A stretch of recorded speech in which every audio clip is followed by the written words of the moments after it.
ज्येष्ठ अभिनेत्री सुकन्या मोने गेली अनेक वर्ष मराठी मालिका आणि सिनेविश्वातून प्रेक्षकांचं मनोरंजन करतात. आपल्या मनमोकळ्या स्वभावाने त्या सगळ्यांना आपलंसं करून घेतात. शिवाय सुकन्या मोने उत्तम नृत्यांगना सुद्धा आहेत. पण सध्या वाढलेल्या वजनामुळे त्यांनी आपलं नृत्य कौशल्य थोडं कमी केलंय. या वाढलेल्या वजनामुळे बरेचदा आपलीच माणसं टोमणे मारतात, अशी खंत त्यांनी नुकत्याच एका मुलाखतीत सांगितली. अमोल परचुरेंशी बोलताना वाढलेल्या वजनाबद्दल त्यांनी मनमोकळेपणाने भाष्य केलं. त्या म्हणाल्या, वजन कमी करण्यासाठी माझे खूप प्रयत्न चालू आहेत. जिम करून झाला, योगा करून झाला, डाएटही करून झालं, पण वजन काही कमी होत नाहीये. मग काय करू? बरेचदा मला माझी जवळची माणसं सुद्धा सांगतात की जरा लक्ष दे, काहीतरी कर, व्यायाम कर. बऱ्याचदा मी या गोष्टी सोडून देते, पण काही वेळेस मात्र त्या मनाला लागतात. अनेक जण मला अमुक गोष्टी कर असं सांगतात.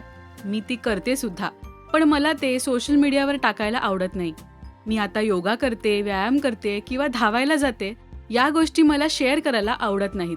वजन कमी करण्यासाठी खूप प्रयत्न करून झाले, डाएट केलं, पण त्याने माझं वजन कमी होण्याऐवजी वाढायलाच लागलं. या उलट त्या डाएटचा मला खूप त्रास झाला. त्यासाठी मला वेगवेगळे उपचार घ्यावे लागले. मी माझ्या शरीराला नेहमी सांगते की तू माझ्याबरोबर खूप वर्ष असा आहेस, आता हळूहळू जा, तुझ्या मार्गाला लाग, मला बारीक कर. मला स्क्रीनसाठी बारीक व्हायचं नाहीये, पण माझ्या स्वतःसाठी बारीक व्हायचंय, असं त्यांनी या मुलाखतीत सांगितलं. सुकन्या मोने या पडद्यावर त्यांच्या मायाळू आईच्या भूमिकेसाठी ओळखल्या जातात. आभाळ माया ते अलीकडच्याच कोण होतीस तू काय झालीस तू या मालिकेपर्यंत त्यांनी मराठीसोबतच अनेक हिंदी मालिकांमध्येही काम केलंय. पण आभाळ माया या मालिकेमधली त्यांची भूमिका आजही प्रेक्षकांच्या मनावर छाप पाडून आहे.